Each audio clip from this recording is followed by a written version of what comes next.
একদিকে বাংলাদেশে যখন ক্রমেই ভারত বিদ্বেষ বাড়ছে, তখন ততই পাকিস্তানের কাছাকাছি আসছে ইউনূস সরকার, যার অন্যতম উদাহরণ বাংলাদেশের বন্দরে পাকিস্তান থেকে আসা একের পর এক জাহাজের নোঙর ফেলা।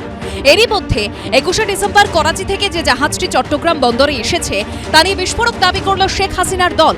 এক স্যান্ডেলে আওয়ামী লীগের তরফে বলা হয়েছে, করাচি থেকে বিস্ফোরক বোঝাই জাহাজ 21শে ডিসেম্বর চট্টগ্রাম বন্দরে এসে পৌঁছয়। তাতে সিসমিক ইমালশন নামে বিস্ফোরক আনা হয়েছে।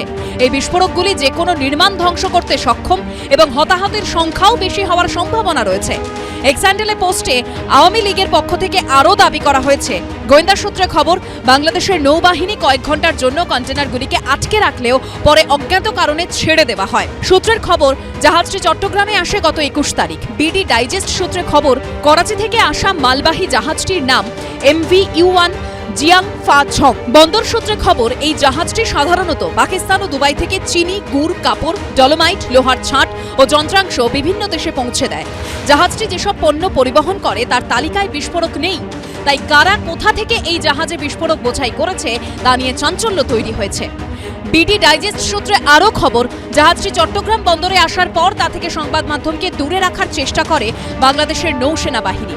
পরে চট্টগ্রাম বন্দরের এক আধিকারিক কন্টেনারের ছবি প্রকাশ্যে আনেন।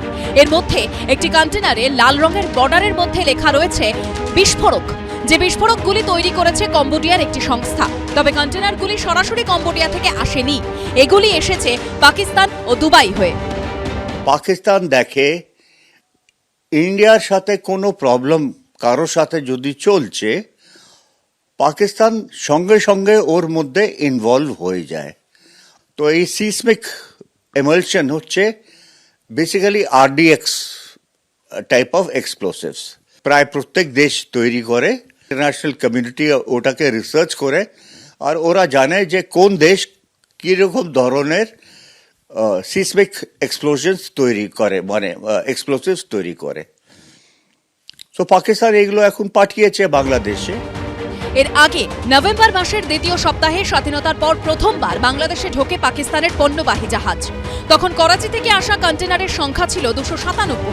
21শে ডিসেম্বর আসা জাহাজে সেই কন্টেনারের সংখ্যা বেড়ে হয়েছে 699। একই সঙ্গে অত্যন্ত তাৎপর্যপূর্ণভাবে মোহাম্মদ ইউনূসের সরকার ঘোষণা করেছে, এখন থেকে পাকিস্তান থেকে আসা কন্টেনারগুলি তল্লাশি করার কোনো দরকার নেই। অর্থাৎ চালানে যা লেখা থাকবে সেটাকেই চূড়ান্ত বলে ধরা হবে। এই সুযোগেই কি পাকিস্তান থেকে নিরাপদে বিস্ফোরক পাচার হচ্ছে বাংলাদেশে?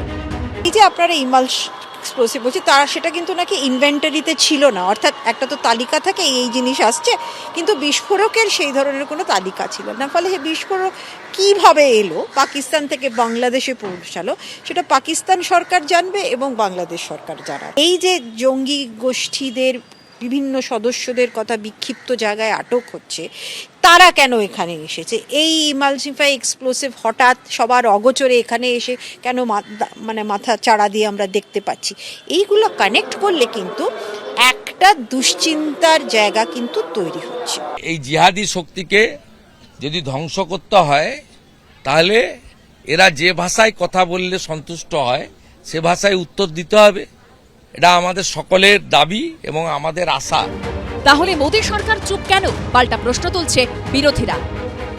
বাংলাদেশে এমনভাবে একটা প্ল্যাটফর্ম তৈরি হচ্ছে, পাকিস্তান বা অন্যান্য যারা, তারা ভারত বিরোধী একটা মঞ্চ হিসেবে বাংলাদেশকে ব্যবহার করছে। তো এটা কেন্দ্রীয় সরকার বসে বসে দেখছেন, আর বিজেপি নেতারা পশ্চিমবঙ্গে বসে বড় বড় কথা শোনাচ্ছেন।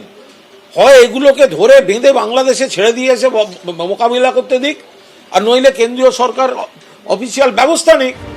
ক্রমেই কাছাকাছি আসছে বাংলাদেশ পাকিস্তান, কিন্তু ভারত আগামী দিনে কি পদক্ষেপ করবে? শিবাশিস মৌলিক, বিটন চক্রবর্তী ও অর্ণব মুখোপাধ্যায়ের রিপোর্ট, ABP আনন্দ।